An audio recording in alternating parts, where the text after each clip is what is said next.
Hello folks, today I will show you how I chose to mount some accessory lights, rally lights, off-road lights, whatever you want to call them, onto my 19 WRX. This is a limited model. The reason I'm making this video is I don't see too many examples online of how these are mounted without using a whole rally bar, so I figured I'd share how I chose to mount mine. So you can see this is the grille configuration that my car came with. They make a kit out there where they would mount behind the grille on the top, but as you can see mine is blocked off, and I didn't want to mount them below the emblem behind the grille because I feel like I would lose a lot of light there. So you can see that I have one of them up already on the left. I have my license plate off now. I'm sure you could mount your license plate off to the side, but I haven't chose to do that with my car. So how did I mount these? I made these two metal supports. This would be for the outside or the right side of the car where the next light's going to go, and this would be on the inside position. So these started off as this metal piece here. I'll get you some rough dimensions.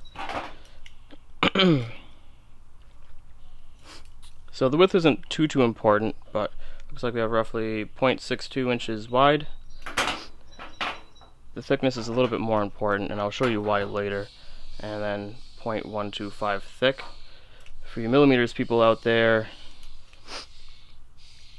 the superior system, about 3.2 millimeters thick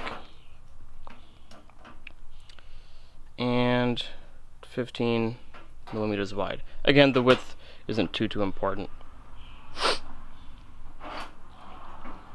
So I'll go over the spacing on each of these bars. Again, this is the outside one. It's slightly shorter than this one, and I'll show you why later.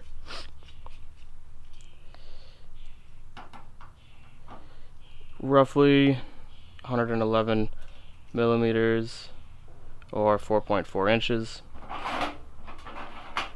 And so far I have chose to use this inside hold mount. So 4.2 inches and about 106 millimeters.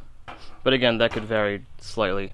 And I'm sure some cars might have some different things going on. But the general concept of how I'm doing this could probably be applied to other models out there. So as you can see, I chose to use toggles because the frame behind the bumper, I couldn't find any through holes. So this is pretty much the best thing I could find so far. Oh, before I forget, on this piece here you'll note that there is a notch cut out, and I will show you why that's there. The type of light that I'm using is a 6-inch Diode Dynamics LED bar. The make and model isn't really important, but it's just to show that this is, kind of like a typical mounting scenario. Okay, so the first step I would definitely recommend is taking off these plastic components from under the engine. It's amazing how many plastic snaps hold these things on, but after you learn how to work with them, they're really not that bad.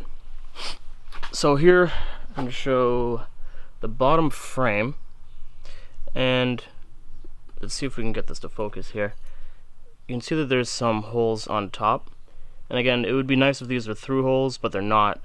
So this is why I chose to use toggles to hold them in place. So here you can see one of the connections right there on the inside, and yep, that's where the light's mounting. And then in the back,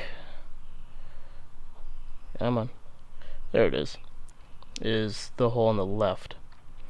So I'll give you a view underneath as well.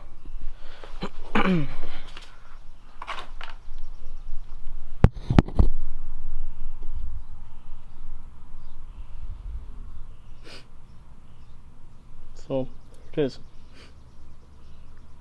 I'm sure you could do this with a longer light bar as well, but your brackets might have to be a little different.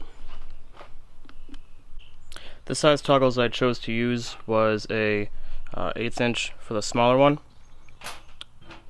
and a 3/16 for the other. And before I forget, I'll show you why we cut that notch in the supporting bar. It's hard to show you on the other side where the light's already mounted, so I'll show you over here. You can see that this piece of metal that's sticking out is really close to that mounting hole there. And because that bar swings out to the right, the notch is cut so it doesn't really hurt that piece of metal.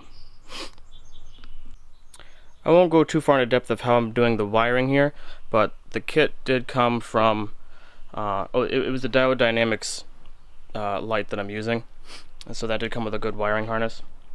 So I already had a power cable for an amplifier installed through the firewall.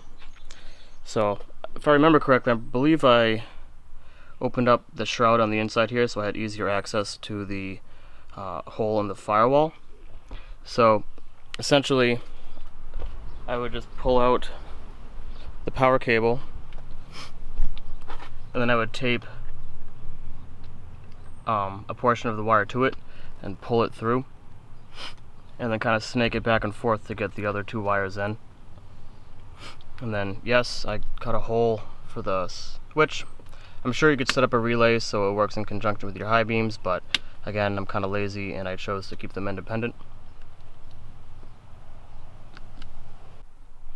I also made sure to tie a retrieval string to my power cord in case it got lost behind the fender.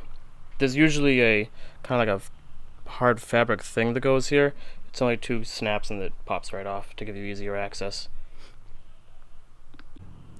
The only clearance issue that I could really find was there's this bent piece of metal or frame, I don't know if you want to call it, that runs along the bottom here. And as you can see, the light just hits it, so this bar is a little bit bent, but it really isn't bent that much. And this is why I mentioned that the thickness of this bar is important. If it was thicker, it would have a harder time fitting underneath this part. But to be honest, I kind of like it because that means that this is kind of secured against this metal piece, meaning that it won't vibrate too much going down like a dirt road or the highway, so it's kind of locked in better. Alright guys, I pretty much have this thing buttoned up now. As you can see, I have the right light on, and I returned all the plastic stuff underneath the car. So there's its fitment. It could probably use some fine tuning. I'm going to wait for it to get dark before I really aim these things. But even though the plastic kind of makes it difficult to get in from the bottom, I can always remove the light itself with those 2 bolts, move the light to the side, and then adjust the up and down of the lenses should I need to. So I'll go ahead and flip these on just for demonstrational purposes, I suppose.